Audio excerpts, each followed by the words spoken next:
Le dossier de la fermeture du marché central de Kinshasa, on en parle encore. Et aujourd'hui, spécialement, nous avons voulu recevoir pour vous le président de l'ASBEL, l'initiative Nouvelle Kin. Oui, avec lui, Jésus-Noël Cheke, nous allons réfléchir autour des décisions du gouvernement provincial, mais aussi la revendication ou les revendications de ces différents marcheurs, ces syndicalistes du marché qui disent être délaissés à leur triste sort.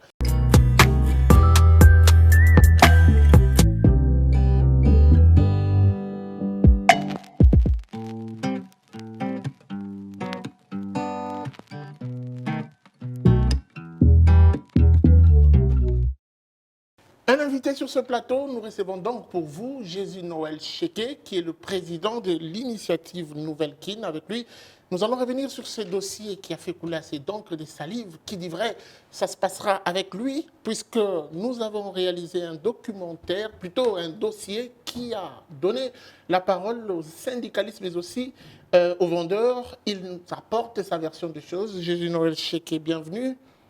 Merci. Alors pour commencer, il y a eu un soulèvement récemment de marcheurs, de vendeurs qui protestent contre la démarche initiée par l'hôtel de ville de Kinshasa. Et il s'observe plutôt une sorte de sourde oreille du côté de l'hôtel de ville qui a préféré la répression au lieu de la collaboration.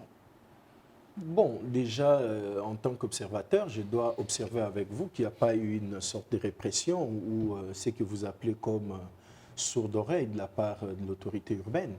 Il faut plutôt situer les choses dans leur contexte. Là, il y a beaucoup plus un besoin pressant de développement de la ville de Kinshasa. Alors, il ne faudrait pas laisser la place à toutes ces manœuvres dilatoires qui tentent à retarder ces processus de développement initiés ou relancés par Gentile Ngobila. Vous pensez, selon vous, qu'il fallait, par rapport à, ou face à ces besoins, y aller sans associer les syndicalistes? Bon, ça Est-ce qu'eux maîtrisent mieux la question? Ça dépend de ce que vous appelez associé. Et je m'inscris en faux en pensant qu'un syndicat d'une organisation, quelle qu'elle soit, maîtrise la gestion d'une entreprise mieux que l'employeur ou mieux que l'initiateur d'une entreprise. Et donc, il faut refaire. Les syndicats sont là pour défendre les droits des personnes engagées dans le cadre d'une même cause. Donc, ce n'est pas une expertise en matière de gestion.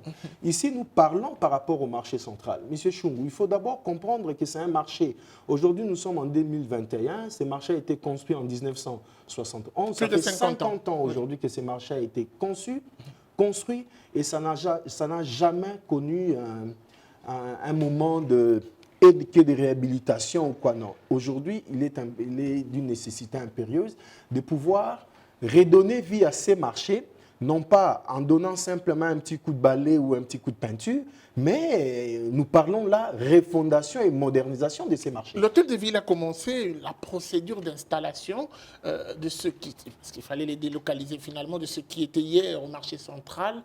Et qu'est-ce qui sera fait exactement? En fait, c'est un processus. Vous savez que le marché central, aujourd'hui, tel qu'il est construit à l'époque, a aujourd'hui 11 637 étalages réellement construits. Mais il faut avouer qu'au-delà de ces plus de 11 000 étalages, aujourd'hui, nous comptons près de 23 000 personnes qui, chaque jour, ont choisi le marché central comme étant centre de négoce. Mais face à cette situation, au regard des travaux de réhabilitation, de modernisation qui va s'opérer, l'autorité urbaine a pris l'initiative de délocaliser les vendeurs sur différents sites. Au moment où nous parlions, nous avons déjà 4 sites aménagés qui continuent à accueillir les vendeurs et vendeuses du marché, notamment les sites de la Voie du Peuple sur Kassavubu, les sites de Kabinda, là où il y avait l'ancienne école Kabinda. Nous avons les sites du marché Kalembelembe et tout récemment les sites du marché Rail. Et tous ces sites réunis, je peux vous dire qu'aujourd'hui, il y a déjà une capacité de près de 15 000 vendeurs qui peuvent être pris en charge. Le processus est en train de continuer. Et là, au lieu de faire des élucubrations au niveau de la télé, médias et autres, je demanderais plutôt à ces syndicalistes d'approcher l'administration du marché pour se faire identifier. Les dernières statistiques, à moins que ça change ce matin, les dernières statistiques, tout ce marché provisoire réuni faisait état de 5 700 étalages. C'est faux parce que déjà au marché, rien qu'au marché Kabinda, nous avons entre 4 000 et 5 000 étalage, les marchés Kalembelembe, un vieux marché que vous connaissez, qui prend aujourd'hui plus de 3000 personnes. Vous avez les marchés sur l'avenue Kassavubu, 24 novembre. Là, c'est un marché qui prend un peu moins de 2000 personnes. Quand vous faites la totalité, nous avons déjà dépassé depuis très longtemps les caps des 10 000. Jésus Noël, je sais que je reste sur ma soif, puisque je vous ai posé plus tôt d'entrée de jeu la question de savoir comment se fera. Je veux rentrer dans la procédure. Vous allez prendre ou délocaliser ces gens. C'est juste quitter, venir, installez-vous. Oui, la procédure, elle est simple. Vous savez, la gestion du marché, c'était un service organisé. Tout celui qui a un étalage au marché est bel et bien enregistré. Alors, l'administration du marché a lancé un appel, d'ailleurs, avec les concours du gouverneur, qui a présidé une réunion, qui a pris autour de la table aussi bien les syndicats, les vendeurs et autres. Et la procédure, elle est simple. Vous approchez de l'administration, vous vous identifiez et on vous donne l'étalage correspondant à ce que vous aviez avant. C'est gratuit en plus. Certains accusent l'hôtel de ville d'exiger une caution avant installation. Je suis très à l'aise de vous inviter à descendre sur un de ces marchés avec vous, ensemble, gratuitement. Vous allez voir comment les mamans et les papas occupent gratuitement leurs étalages. Et d'ailleurs, si vous avez une preuve d'une quelconque personne qui aurait perçu 30 $ ou qui aurait déboursé 30 $, nous serons très ravis de les rencontrer. Qu'est-ce qui serait prévu en cas de débordement de ces marchés provisoires? Vous savez, nous sommes dans des circonstances exceptionnelles, il faut des remèdes exceptionnels. Nous parlons ici pour un besoin de développement. Okay? Il ne faut pas tout politiser. Nous sommes face à un besoin d'une ville de plus de 17 millions d'habitants aujourd'hui. Il ne faudrait pas non plus exclure la réalité. Attendez. Je vous explique. Vous êtes dans une ville de 17 millions d'habitants et notre principal centre de négoce conçu pour accueillir jadis 4000 vendeurs, aujourd'hui qui en accueille 23 000, au-delà même de ce que vous considérez comme étant des vendeurs ambulants et tout ce qui étale en même les sols. Aujourd'hui, le projet initié par le gouverneur, c'est un projet qui va apporter plus ou moins 63 000 étalages.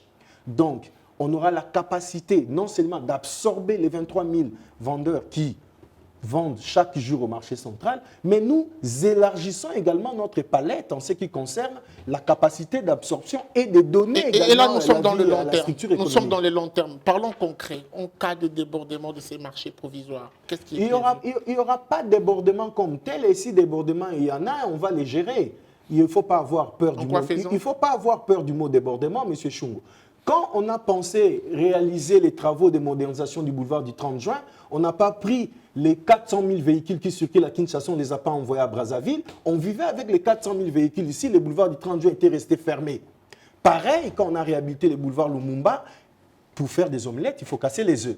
Alors là, comprenez, on va vivre comme tel avec cette situation. Le marché central va être fermé, c'est pour notre bien, on va les réhabiliter. Et si jamais il y a débordement, l'autorité urbaine qui en a la compétence, il va trouver d'autres sites, on va réinstaller, on va redéployer les personnes. Finissons avec cette question. À quand le début des travaux de réhabilitation du marché central? Eh bien, ces travaux vont se faire, c'est un processus. La première étape de ce processus, c'était les études. Il y avait un appel d'offres qui a été lancé en son temps et il y a eu des études de faisabilité de ces marchés. Au moment où nous vous parlons, ces études ont été rendues publiques. Je crois que vous avez même vu à travers les réseaux sociaux et autres, les maquettes, à quoi va ressembler ces marchés centraux demain. Maintenant, avant les travaux proprement dits, il y a une première phase des travaux qui consiste aux travaux d'assainissement d'ouvrage. C'est-à-dire qu'au niveau du marché central, nous avions plus ou moins entre 2 et 3 000 mètres cubes en ce qui concerne les déchets solides produits. Et nous venons de traverser une étape où pendant près de 9 mois, il n'y a jamais eu de coup de balai au marché central et vous avez vu les images en ce qui concerne des immondices et les travaux de construction ne vont pas se faire dans ces conditions.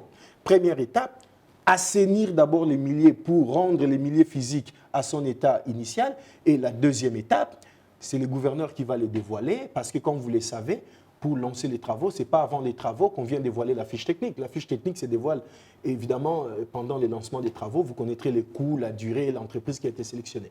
Merci beaucoup, Monsieur Jésus Noël Cheke, d'avoir répondu à notre invitation. Merci beaucoup.